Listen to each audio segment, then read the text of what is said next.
दिल्ली में जंतर मंतर पर हुए छात्र आंदोलन का असर क्या बिहार के बांकीपुर उपचुनाव में दिखाई दिया? क्या उसकी गूंज सुनाई दी? बिहार में भी बहुत जोरदार छात्र आंदोलन हुआ।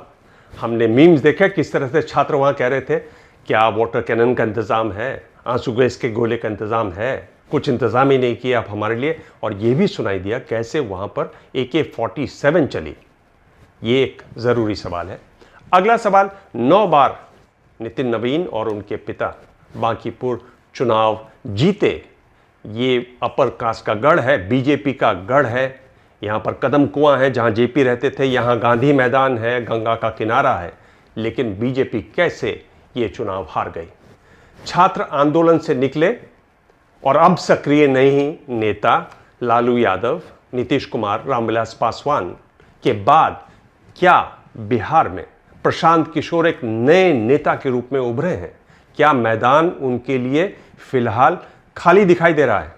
क्या सम्राट चौधरी, जिन पर लगातार तीखे हमले कर रहे हैं प्रशांत किशोर, मुख्यमंत्री बने रहेंगे? अगर उनको हटाया गया तो इसका असर क्या हो सकता है? क्या उनको वाकई में हटाया जा सकता है? महत्वपूर्ण सवाल। तेजस्वी यादव कहां गायब है? यह कहा जा रहा है कि उनका जो मुस्लिम वोट बैंक है वो भी दरक रहा है, जा रहा है प्रशांत किशोर के पास। क्या सिर्फ इसी चुनाव के लिए ऐसा है या आगे भी इसका असर पड़ेगा? एक और बात, पड़ोसी राज्य है उत्तर प्रदेश, जहां विधानसभा चुनाव है। क्या इस उपचुनाव की गूंज अगले साल होने वाले यूपी विधानसभा चुनाव में भी सुनाई देगी? क्या उसकी आहटें यहां से दिखाई दे रही हैं? इस पर भी बात होगी। और बात करने के लिए मेरे साथ बिहार के 2 अच्छे जानकार, एक कन्हैया बेल्लारी और दूसरे अरुण अशेष। इनसे बातचीत होगी। ये हमारी पहली कोशिश है दिबांग ऑफिशियल में इस तरह की। आप ज़रूर देखिए, बताइए कहाँ कहाँ कमज़ोरी रह गई। हम लोग अगली बातचीतों में उसको और सुधार करेंगे, ज़रूर सुधार करेंगे। और आगे भी हम लोग ऐसी बातचीत और करना चाहेंगे। आप ये चैनल सब्सक्राइब ज़रूर करें, आप अपने कमेंट्स भेजें और शेयर करें। धन्यवाद। नमस्कार, मैं हूं दिबांग, आप देख रहे हैं दिबांग ऑफिशियल। ये पहली बार एक तरीके से कोशिश है हमारी 2 खास मेहमानों से बात करने की, और एक तरीके से बड़ा मौका भी है। और वहां भी बहुत चीजें पहली बार हुई है कि बिहार में एक तरीके से पहला बीजेपी का मुख्यमंत्री है, बिहार से पहली बार बीजेपी का अध्यक्ष है, और बिहार में पहली बार प्रशांत किशोर चुनाव जीते हैं और ऐसी कॉन्स्टिट्यूएंसी से जीते हैं। और ये बात बहुत समझने वाली है, जहां गंगा का किनारा तो है ही, गांधी मैदान भी है जहां बहुत बड़ी रैली हुई थी, जेपी को याद करते हैं उससे, और जेपी स्वयं, उनका घर भी यहीं इसी कॉन्स्टिट्यूएंसी में है।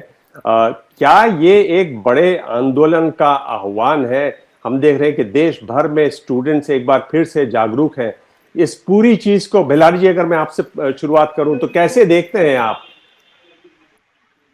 अरे भाई, बिहार जो है एक तरह से पॉलिटिकल प्रयोगशाला है। और जो आप बहुत लोग जो बिहार के बारे में सोचते हैं उससे कहीं आगे जाकर के बिहार में हो जाता है, कर जाते हैं। बापू को भी यही धरती जो है महात्मा गांधी बनाया, महात्मा बनाया, जानते हैं। तो यहाँ जो अब मैंने जो देखा है इस बार बच्चों के बीच में, जो कि परिवर्तन के लिए उन लोग मूड बना लिए हैं।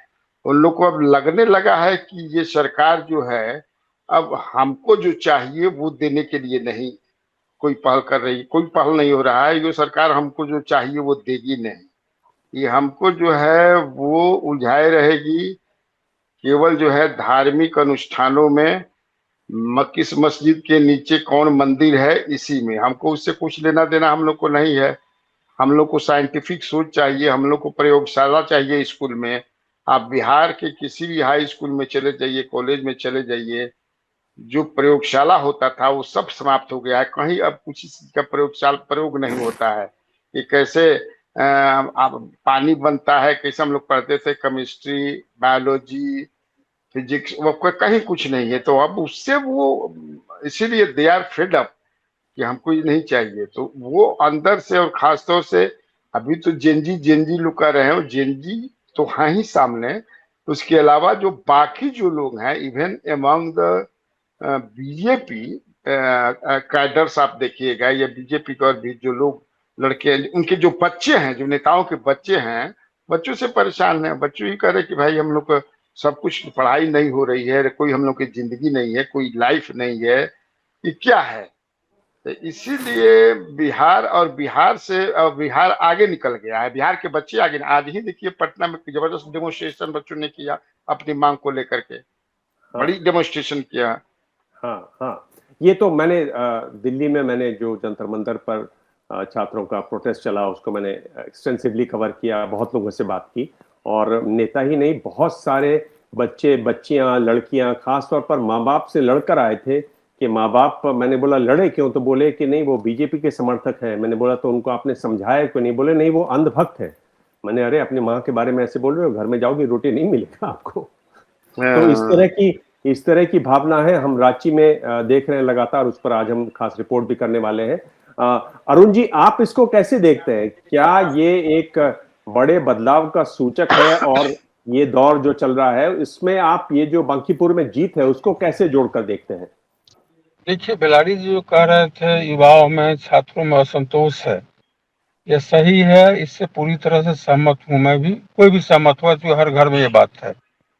लेकिन जहां तक बांकीपुर इलेक्शन में इसका क्या असर है, इसको हम सीधे तौर पर नहीं देख पा रहे, वो तार्किक ढंग से नहीं देख पा रहे हैं। क्योंकि अगर बच्चों में उत्साह होता है, जेन जी आप कह रहे हैं, नौजवान में उत्साह होता है, तो वोट का प्रतिशत जो है पिछले चुनाव की तुलना में 7% कम हो गया है। होता क्या है, अगर बच्चे उत्साहित होते हैं या किसी को वोट आउट करने की कोशिश करते हैं तो परसेंटेज बढ़ जाता है। असंतोष है बच्चों में, आंदोलन कर रहे हैं लोग और परेशान हैं कि उम्मीद भी नहीं है। इस हद तक मेरी सहमति है। बांकीपुर के चुनाव के परिणाम को किसी और परिप्रेक्ष्य में देखेंगे तो हमको लग रहा है बीजेपी का जो आंतरिक संकट है वह इसमें कहीं अधिक स्पष्ट हुआ है। यह आंतरिक संकट किन कारणों से है, बीजेपी वाले खुद भी विश्लेषण कर रहे हैं, हम लोग भी देख रहे हैं। तो पहली बार देखा जो बीजेपी बिना बहुत ही बिखरे हुए ढंग से चुनाव लड़ रही थी। तो उसका चुनाव प्रबंधन था जिसके लिए बहुत मशहूर है, वो कहीं नजर नहीं आया। और कैंडिडेट को लेके जो परेशानी थी, विवाद हुआ था, एक को पहले दिया अपने बंटी को, फिर दूसरे को अपने बदला, फिर एक नैरेटिव बना जो भाई बीजेपी के नेता कह रहे हैं जो कुत्ता बिल्ली किसी को भी दे देंगे हम, वो जीत जाएगा। पता नहीं इसमें कितनी सच्चाई है, किसी ने कहा या नहीं कहा, लेकिन इंटरनेट मीडिया ने इसको खूब प्रचारित किया और निश्चित रूप से इसका बहुत ही प्रभाव पड़ा उन लोगों पर जो बीजेपी के प्रति समर्पित हैं और बरसों से बीजेपी को वोट देते रहे। हाँ, पर ये भी बात है कि बिहार में भी छात्र आंदोलन काफी तेज है, और हमने ये भी देश भर में इसकी चर्चा हुई, कैसे AK-47 चलाई गई, इसकी भी बात है। और हमने देखा किस तरीके से बिहार का जो जेनजी है उसने बाकायदा पुलिस से पूछा कि भाई कुछ टीयर गैस वगैरह का इंतजाम है कि नहीं, आप लोग कुछ इंतजाम ही नहीं किए हैं, पानी वानी छोड़ेंगे कि नहीं। तो एक जो ह्यूमर वाला एलिमेंट था जो जनजी का हमें दिखाई दे रहा है, जिसको पुलिस वाले नहीं समझ पा रहे हैं, वो भी इसमें दिखाई देता है। बेलारी जी क्या कह रहे हैं आप इन अरुण जी के जवाब में? ये आज भी छात्र जो है पूछ रहे थे, यहाँ अच्छा। देखिए आंदोलन को, हाँ बड़ा एंजॉय करते हैं लोग, एकदम आज भी पूछ रहे थे। नहीं, मैं अरुण जी से सहमत बहुत नहीं हूँ। मैं मानता हूँ 53% के आसपास यहाँ जेनजी हैं, और उन लोगों ने बढ़कर के बदलाव के लिए वोट दिया है। और जो उनके गार्जियंस थे उन लोगों ने भाग नहीं। जब बीजेपी के जो हार्डकोर समर्थक और वर्कर हैं वो लोग किसी को वोट नहीं दिए, वो निकले, कुछ दिए होंगे, लेकिन वो इतनी नाराजगी उनको बीजेपी के साथ थी कि हम बीजेपी को वोट नहीं देंगे, हम किसी को वोट नहीं देंगे। लेकिन मेरा अपना मानना है, जितना मैं, जेनजी ने जबरदस्त रूप से, और जेनजी की देन है इसमें, 7% भले वोट कम किया, 1,30,000 के आसपास वोट पड़ा है उसमें जेनजी का। और जेनजी जो है, और सबसे बड़ी बात इस चुनाव की यह है कि cutting across the caste consideration and religion consideration, ये वोट पड़ा है। ये समझिए, ये कस्मोपोलिटन माने कैरेक्टर दिख रहा था वोटर्स का। अब आप सब्जी बाग को लीजिए, जहां 80% वोटर हैं, मुसलमान हैं, 80%, 6,000 वोटिंग हुआ है, उसमें से 4100 के आसपास प्रशांत किशोर को मिला है। जो माई जिसका कि माई इनका है प्रशांत ये तेजस्वी यादव का, उनको 500-600 वोट मिला है, कि 1,1100 वोट मिल गया है बीजेपी को। इसलिए इन लोगों ने, और मैं इसको नहीं मानता हूं कि बीजेपी का इंटरनल जो है, इंटरनल तो हर पार्टी में होता है, चुनाव के समय में बदला लोग लेते हैं, तो ना इसको हरा करके हम अपना ये साथ लेंगे, ये कर देंगे, ये कर देंगे।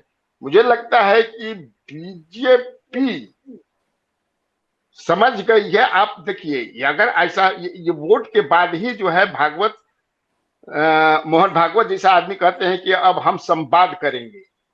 हाँ, ये अगर संवाद करेंगे, जेनजी से संवाद करेंगे, 6 अगस्त से उनका संवाद शुरू हो रहा है, तो ये एक बहुत बड़ा कारण है, ये समझ लीजिए, ये बहुत बड़ा कारण है। और जानते हैं कि ये प्रशांत किशोर आदमी ऐसा है कि जो 6 चीफ मिनिस्टर देश भर में बना लिए, और वो एक सफल रणनीतिकार हैं, तो अब सफल एज ए पॉलिटिशियन हो गए हैं, ये छोड़ेंगे नहीं। और ये क्या इनकी रणनीति बन रही है अभी बिहार के लिए, ये तो फिर बाद में हम लोग बात करेंगे। हाँ, अरुण जी, आप सहमत हैं इस बात से? ये तो बात ना सही है बिल्कुल, कि देखिए जैन जी की नाराजगी से हम सहमत हैं, उनकी तकलीफ से सहमत हैं, बिहार में हर मोर्चे पर उनके लिए सबसे कम अपॉर्चुनिटी, इससे सहमत हैं, पूरी तरह सहमत है। हम ये सिर्फ हमारी असहमति इस बात से है, इस थ्योरी से है कि जैन जी का बहुत बड़ा रोल रहा उसमें, इस इलेक्शन में। इसलिए कर रहे हैं, जो बिहार की प्रवृत्ति क्या है, जो हमारे बच्चे हों या बेलारी जी के बच्चे हों, इन दोनों हम दोनों के बच्चों ने इंटर के बाद बिहार में पढ़ाई नहीं की, और हमारे जैसे और लोग भी हैं, पॉलिटिशियन हैं, जो भी थोड़ा सक्षम है, उनके बच्चे +2 के बाद बिहार छोड़ देते हैं। और यही टेंडेंसी हमको लगता है हर एक क्लास में है, और उसके बाद ढेर सारे बच्चे लौटते भी नहीं हैं, आना भी नहीं चाहते हैं। ये तकलीफ है जिन जी को ये भी और उनके पेरेंट्स को भी, जो भाई बिहार में ऐसा माहौल बने, जो हमारे बच्चे रहें, हमारे साथ रहें, हमारे आसपास रहें, जी और जहाँ जहाँ जो जिसकी पढ़ाई हुई है उसी के अनुरूप उसको काम भी मिल जाए। ये पीड़ा पूरे बिहार की है। जी दुर्भाग्यपूर्ण ये है, जो तमाम कोशिशों के बावजूद, विकास के कई मानकों पर बहुत अच्छा करने के बावजूद बिहार इस लक्ष्य को हासिल नहीं कर चुका है। ये जेन जी की पीड़ा नहीं, उनके पेरेंट्स की भी है, उनके पूरे परिवार की होती है। ये जो जी एक भेलारी जी ने अच्छी बात कही, जो बिहार में चुनाव जो हो रहा था, कि माई समीकरण था कि हिंदू मुस्लिम था, ये हाँ अच्छा ट्रेंड है और बहुत अच्छी बात है, बिहार के लिए शुभ है, जो हाँ बांकीपुर ने दोनों को तोड़ा है। हिंदू मुस्लिम भी टूटा, हाँ एमओआई भी टूटा, जातियां भी टूटी, कास्ट सवर्ण भी टूटे, पिछड़े भी अति पिछड़े भी। ये जो इन्होंने एक बना लिया था फंडा, जब ये जाएंगे कहाँ हमारे घेरे से, हाँ हमारे साथ रहेंगे, तो ये भ्रम आरजेडी का हो या जी जी बीजेपी का, ये टूटा है। और एक हाँ, नया पिच है जिस पर अगली राजनीति हो सकती है। प्रशांत किशोर कितना दूर चलेंगे हम नहीं जानते, लेकिन पर ये ट्रेंड अगर बढ़ हाँ जाए तो हाँ, अच्छा रहेगा, और इसकी गुंजाइश है। नहीं, पर मैं अगर इसमें आऊं तो प्रशांत किशोर, हम लोग यूपी पर क्या असर पड़ेगा, इसमें मंडल कमंडल कहां तक, राम मंदिर कहां तक जुड़ता है, उस पर हम लोग आगे बात करेंगे। पर इसी पे अगर रहूं तो प्रशांत किशोर ने आज जो बात कही कि भाई बीजेपी के वोटर को इसलिए वोट मिलता है क्योंकि वो लालू से डरकर बीजेपी के वोट आते हैं, और फिर बीजेपी के डर से लालू को वोट मिलता है, दोनों डर हटा दीजिए तो वोट मेरे पास आ गया। यानी आप एक बाई इलेक्शन जीत सकते हैं। पर क्या बेलारी जी, अगर उन्हीं की बात को हम इंटरप्रेट करें तो क्या मतलब है कि अगर इनका डर रहे, यानी ये डर रहे कि भाई लालू सत्ता में आएंगे, आरजेडी दोबारा सत्ता में आएगी या बीजेपी दोबारा सत्ता में आएगी, तो ये जो डर अगर रहे इन पार्टियों के समर्थकों को, तो उस हालत में क्या प्रशांत किशोर के कहे अनुसार उनकी जगह फिर बचेगी नहीं? नहीं नहीं, प्रशांत किशोर तो अब अपने को स्थापित करेंगे, और हाँ अपने को स्थापित करेंगे, अपने काम से करेंगे। आप देखिएगा कि आने वाले दिनों में अभी इनके पास लगभग 4 बरस का समय है एज ए विधायक। 4 हाँ बरस से ज्यादा ही है, 4 बरस 3 महीना नहीं, 9 महीना ही हुआ। हाँ और मुझे जो लगता है कि ये बांकीपुर को एक मॉडल बनाएंगे, जिस तरह से प्रधानमंत्री नरेंद्र मोदी जो हैं वो गुजरात को मॉडल बना करके और पूरे देश भर में राज करने लगे। मुझे जो लगता है कि प्रशांत किशोर इसको मॉडल बनाएंगे, और मॉडल बना करके इसके बाद ये पूरे बिहार में दिखाएंगे कि देखिए हमको एक कंस्टिट्यूएंसी में आपने जिताया, हमने 4 वर्ष में क्या कर दिया, आप जा करके देखिए। और ये लोग क्या किए हैं, मुझे लगता है कि और आप देख लीजिए, अब यादव भी बात करने लगे कि नहीं हम लीडरशिप बदल सकते हैं, हम बदल रहे हैं ना लीडरशिप। मुसलमान भी बात करने के हम लीडरशिप बदल दिए, अपर कास्ट तो बदल ही चुके हैं। अब अपर कास्ट इस चुनाव के बाद जो बात करके कि they are no more with the BJP. अब बीजेपी समझते हैं कि बनिया अपर कास्ट हमारे पॉकेट में है, फिर हम नीतीश कुमार के साथ रह करके नीतीश कुमार का वोट 15% 14% दे देते थे और हम सरकार बना लेंगे। मुझे लगता है कि ये अब नहीं चलेगा इनका, और ये मॉडल बना करके और उस पर अपनी राजनीति करेंगे। हाँ, इस पर उन्होंने कहा कि वो इतना तो नहीं बदल पाएंगे इसको। उनसे पूछा गया कि क्या वो इसको बंगलौर बना देंगे बांकीपुर को, उसने कहा ऐसा तो नहीं हो पाएगा, लेकिन मैं एक ब्लूप्रिंट जरूर बना लूंगा इस समय में, ताकि आगे 10 साल 20 साल बाद जो है इसकी स्थिति बदले। तो वो ब्लूप्रिंट की एक तरीके से बात कर रहे हैं। पर अरुण जी, अगर ऐसा है जो बेलारी जी कह रहे हैं, फिर तो मुश्किल ही नहीं होनी चाहिए उनको, फिर तो कोई सामने खड़ा ही नहीं होना चाहिए। और खास तौर पर यह भी ध्यान में रखते हुए कि जो एक आंदोलन की बात की, जेपी आंदोलन की बात की, जो पीढ़ी थी जिसमें चाहे वो लालू जी हो, रामविलास पासवान जी हो जब नहीं रहे, नीतीश कुमार हो, तो उसने उस कद के नेता अभी है नहीं। तो वहां इनका जो उभार है पीके का, उसको कितना महत्वपूर्ण मानते हैं आप? देखिए, सबसे पहले तो आप देख लें जो एक उपचुनाव में किसी जीत और हार का इससे पूर्व क्या असर पड़ता रहा है, तो बहुत कम असर पड़ता रहा है। प्रशांत किशोर के साथ अच्छी बात यह है जो चुनाव में भी उनको उसका लाभ मिला। जो प्रशांत किशोर के बारे में बताया जाता है, खुद भी कहते हैं, जो प्रधानमंत्री नरेंद्र मोदी के लिए रास्ता बनाने में इनकी बड़ी भूमिका थी। 2014 में जो कोर टीम थी जो प्रचारकों की या रणनीतिकारों की, उसमें वो थे। हाँ। तो भारतीय जनता पार्टी एक बड़े हिस्से में इनके प्रति सहानुभूति है। उसके बाद 15 से लेके लगभग 2 या 2.5 साल ये नीतीश कुमार के साथ रहे। तो एनडीए का जो 2 मेजर पार्टी, बड़ी पार्टी है, जदयू और बीजेपी, उसके जो वर्कर्स हैं वो प्रशांत किशोर से अनफेमिलियर नहीं है, बहुत ही परिचित हैं। और कुछ नेताओं को छोड़ दीजिए जिनकी प्रशांत किशोर आलोचना करते हैं, उनको अगर छोड़ दें तो पूरे एनडीए के रैंक एंड फाइल में, खासकर बीजेपी में और जदयू में, इनके प्रति कोई कटुता का भाव नहीं है। यही कारण है जो आप देखेंगे जो बीजेपी का वोट मिला या जदयू का वोट मिला, उसमें यह भी एक बड़ा फैक्टर रहा जो प्रशांत किशोर अनजाने नहीं है इन लोगों के लिए।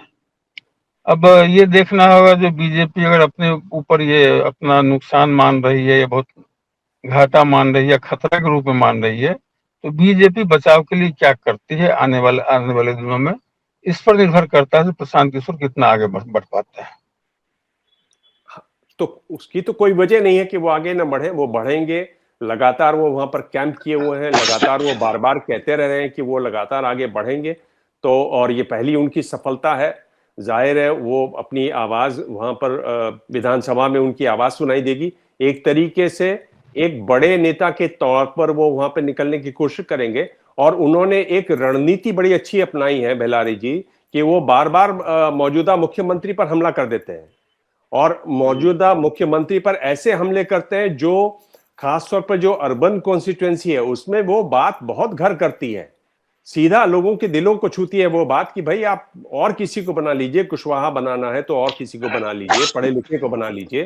तो एक रणनीति के तौर पर वो उनकी अच्छी बड़ी रणनीति है, और अगर वो लगातार रहे तो इसी बल पर, इसी नारे के बल पर, इसी बात पर वो काफी आगे बढ़ सकते हैं।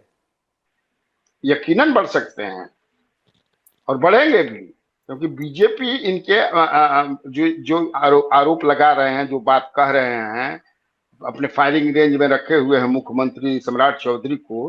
तो बीजेपी, मुझे नहीं लगता है कि सम्राट चौधरी को हटाने जा रही है, क्योंकि अगर ऐसे आरोपों से बचना होगा बीजेपी को, या बचती रहेगी तो दिक्कत हो जाएगा। कि वो आप देखें कि वेस्ट बंगाल में जिनको इन्होंने मुख्यमंत्री बनाना है वो तो घूस लेते हुए दुनिया ने देखा, हेमंतो विश्व शर्मा हो या फिर, इसलिए ये मुझे नहीं लगता है कि ये कोई, या मोहन यादव, उसका तो पूरा परिवार जमीनें खरीद रहा है और इस व्यवसाय में है, तो ये नहीं लगता है कि बीजेपी।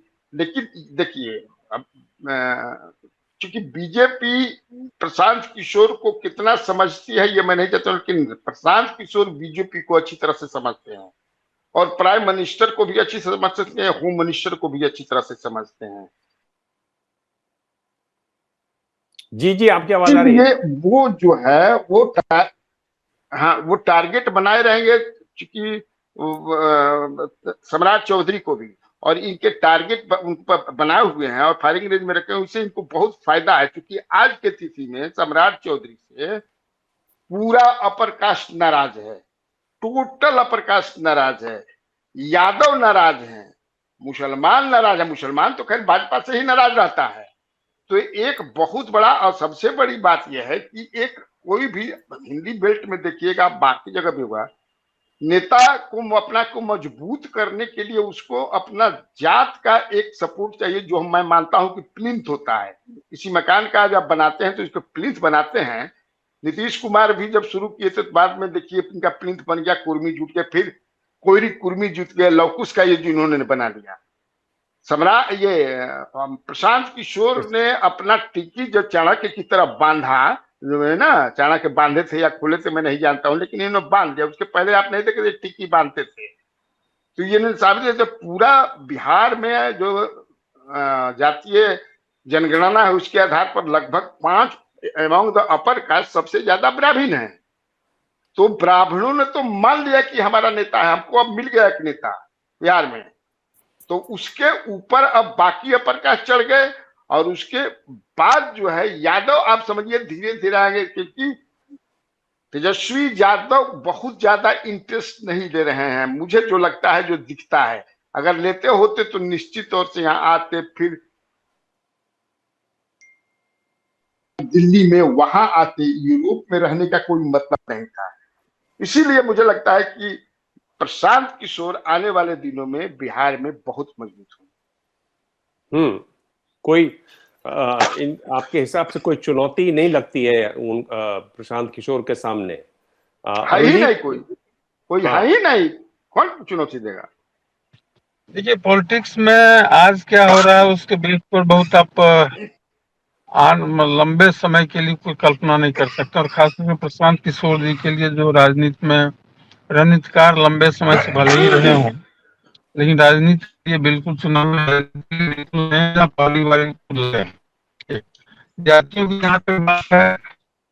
ठीक है, और ये खासियत है इसकी टेक्नोलॉजी की, आप जुड़ भी सकते हैं और इस तरह के ग्लिच भी आते हैं।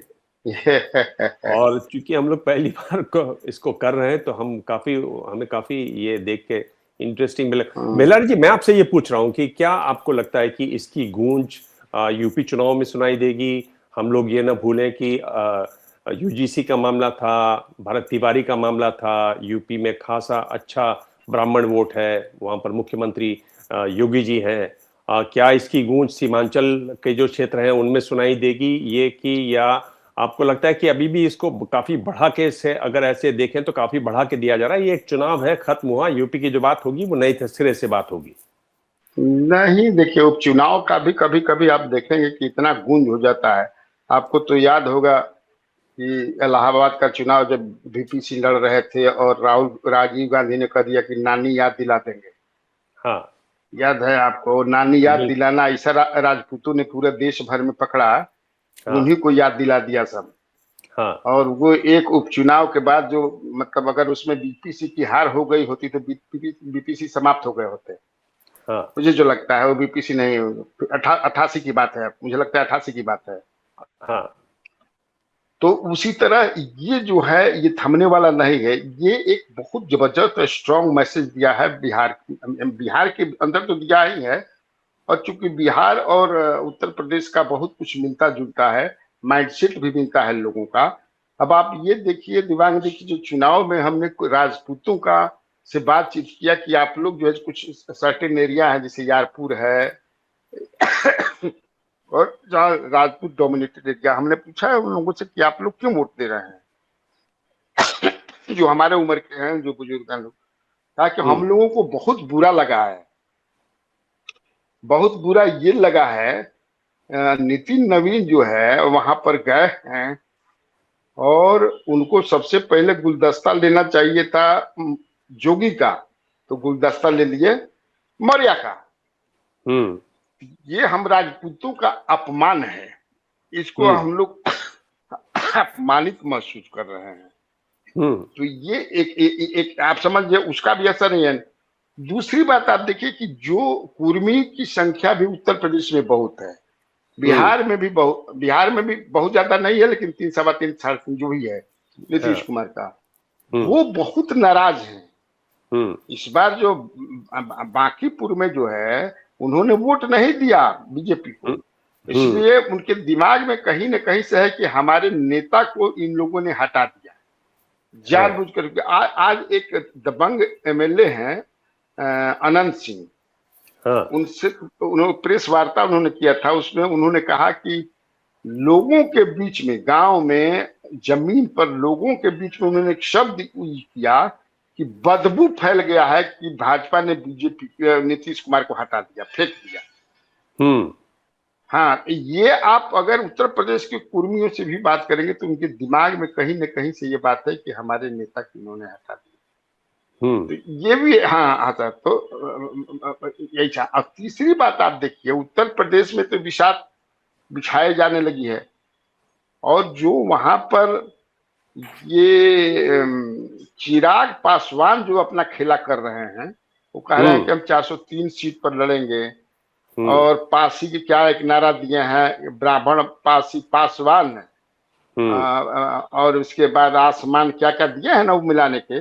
जी। मुझे जो लगता है, हम जो जितना समझ रहे हैं कि जिस तरह से 2020 में नीतीश कुमार को 43 पर लाने के लिए, उनका पॉलिटिकल मतलब कटिंग करने के लिए इस्तेमाल किया गया था, तो मुझे लगता है कि उनका भी इस्तेमाल वहां हो रहा है। क्योंकि आप जानते हैं, सब कोई जानता है कि भाई prime minister who will be replacement of Modi, तो जो दो नाम आते हैं और दोनों में जबरदस्त रूप से चल रहा है। तो मुझे लगता है कि बिहार के इनको जो है यूज किया जाएगा वहां पे, या यूज किया जा रहा है। आखिर में बिलारी जी, आप रांची के आंदोलन को देख रहे हैं, आप वहां से जो खबर आ रही है वो यही बता रहे हैं कि ये काफी देर से ये बात चल रही थी व्हाट्सएप पर कि इस तरह से पर्चा लीक हो रहा है, वहां पर कोई सुनवाई नहीं हो रही है, लेकिन दिल्ली में जब ये आग लगी तेजी से तो वो चिंगारी वहां फैली और अब वहां पर लोग जमा हैं। आज भी वहां बारिश हो रही है और हजारों छात्र वहां पर जमा हुए हैं और एकदम लगातार भूख हड़ताल भी कर रहे हैं। 2 छात्र नेताओं की तबीयत खराब भी है, अस्पताल में भी है। तो वहां एक तरीके से बड़ा आंदोलन स्वतः स्फूर्त खड़ा हो गया है। एक बड़ी बात यह है इसकी। नहीं, लोग लगता है कि कल से वो समाप्त हो जाएगा। आज 5वां दिन है ना। तो उसको, मेरे पास जो सूचना है कि जो मुख्यमंत्री हेमंत सोरेन है, he has taken it very seriously, और कुछ नेताओं माने कुछ बातचीत भी हुई है ऑफ द रिकॉर्ड वगैरह, जो मैं आपसे शेयर कर रहा हूँ। और वहां से उसमें कुछ वैसे भी लोग घुस गए हैं ना, जो गड़बड़ियां जो हुई है जेपीसी को जो बहाली में, तो उसका डिमांड है कि जांच उच की मांग से उसमें जो घुसे हुए हैं, जो खासतौर से एक पार्टी विशेष के जो लोग हैं, जो एक उसमें घुस करके अपना कि 6 साल के लिए जांच कीजिए, 6 साल में जो कुछ होता हुआ है। अब हेमंत सोरेन ने कह दिया मतलब कि नहीं, हम जांच करेंगे शुरू से, कोड़ा के समय पूरा जो है 26 वर्ष से हम पूरा जांच कराएंगे। 6 वर्ष का काहे जांच होगा, अब जांच होगा तो पूरा जांच होगा। तो इसमें तो एक से एक पूर्व मुख्यमंत्री के लोग, मंत्रियों को कैसे कैसे बहालियां हुई है। मुझे लगता है वो हेमंत सोरेन ने उसको टैकल कर लिया है बढ़िया तरीके से, तो लगभग बात मान ही गए हैं। कल अनाउंसमेंट भी हो जाएगा।